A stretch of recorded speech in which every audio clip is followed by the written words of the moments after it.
ನಮ್ಮ ಜೀವನ ಏನನ್ ಹೇಳುತ್ತೋ ಏನನ್ ಸಾರುತ್ತೋ ಅದು ಎಲ್ಲವೂ ಕಾಲದ ನಿರ್ಣಯ.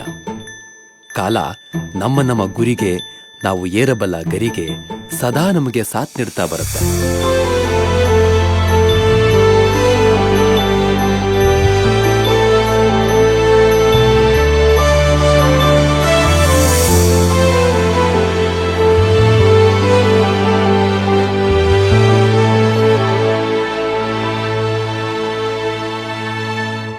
ಹಾರ್ಟ್ ಆಫ್ ಕರ್ನಾಟಕ ಅಂತಾನೆ ಕರೆಸಿಕೊಳ್ಳೋ ನಮ್ಮ ಹೆಮ್ಮೆಯ ಜಿಲ್ಲೆ ದಾವಣಗೆರೆ.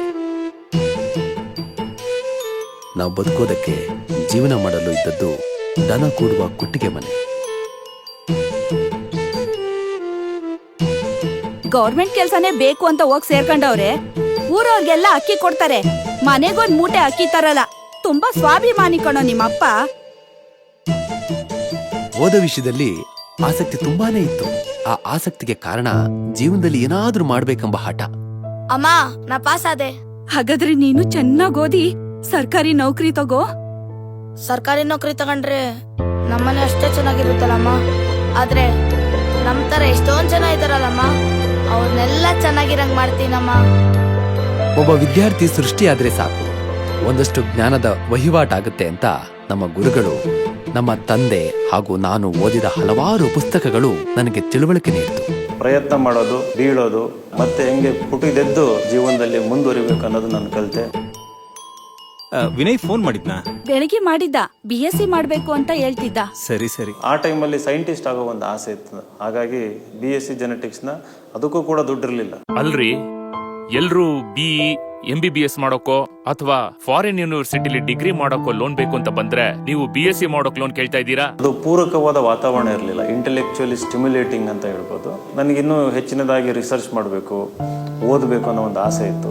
ಇಂಥ ಒಂದು ವಾತಾವರಣದಲ್ಲಿ ಇದ್ರೆ ಮುಂದೆ ನನ್ನ ಭವಿಷ್ಯ ಹೇಗೆ ಅನ್ನೋ ಒಂದು ಭಯ ಶುರುವಾಯಿತು. ಆ ಭಯದಲ್ಲಿ ಬದುಕೋದಕ್ಕಿಂತ ಸ್ವತಂತ್ರವಾಗಿ ಇರೋಣ ಅಂತಂದು ನನ್ನ MSc ಎಜುಕೇಶನ್ನ ಅರ್ಧಕ್ಕೆ ಕುಂಠಿತಗೊಳಿಸಿ ನಾನು ಮನೆಗೆ ಬಂದ್ಬಿಟ್ಟೆ. ಮಾಸ್ಟರ್ಸ್ನ ಡಿಸ್ಕಂಟಿನ್ಯೂ ಮಾಡಿ ಬೇರೆ ದೊಡ್ಡ ಹುದ್ದೆಗೆ ಪ್ರಯತ್ನ ಪಡೋದು ತಪ್ಪೇನಿಲ್ಲ. ನೀನ್ ಸ್ವಲ್ಪ ಮೈ ಮರೆತರು ವಾಪಸ್ ಬರ್ದೇ ಇರೋಂತ ಅಮೂಲ್ಯವಾದ ಸಮಯನ ತಿಂದಾಕ್ಬಿಡುತ್ತೆ. IAS ಮಾಡಬೇಕು ಅನ್ನೋದು ನನ್ನ ಜೀವನದ ಬಹುದೊಡ್ಡ ಟರ್ನಿಂಗ್ ಪಾಯಿಂಟ್ ಆಗಿತ್ತು. ಅದು ಒಂದೇ ಅಟೆಂಪ್ಟ್ ಅಲ್ಲಿ ಮಾಡುವಂತ ಎಕ್ಸಾಮ್ ಆಗಿರಲಿಲ್ಲ. 2 ಮಾರ್ಕ್ಸ್ ಇಂದ ನನ್ನ ರ್ಯಾಂಕ್ ಮಿಸ್ ಆಯ್ತು.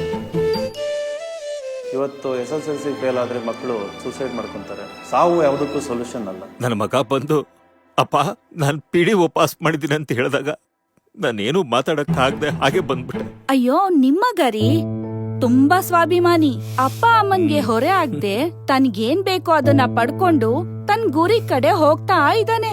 ರೇಣುಕಾ, ಈಗಿದೆ ನೋಡ ಒಂದ್ ಲಕ್ಸುರಿ ಲೈಫ್. PDO ಆಫೀಸರ್ ನನ್ ಮಗ ಅಂತ ಹೇಳ್ಕೊಳ್ಳೋದಿಕ್ಕೆ ನನಗೆ ಹೆಮ್ಮೆ ಆಗುತ್ತೆ. ಅವನು ಹಠವಾದಿ ಕಣೆ, ಚಲವಾದಿ. ಅವನು ಇನ್ನೂ ಎತ್ತರಕ್ಕೆ ಬೆಳಿತಾನೆ. ನನ್ ಮಗ ಎತ್ತರಕ್ಕೆ ಬೆಳಿತಾನೆ.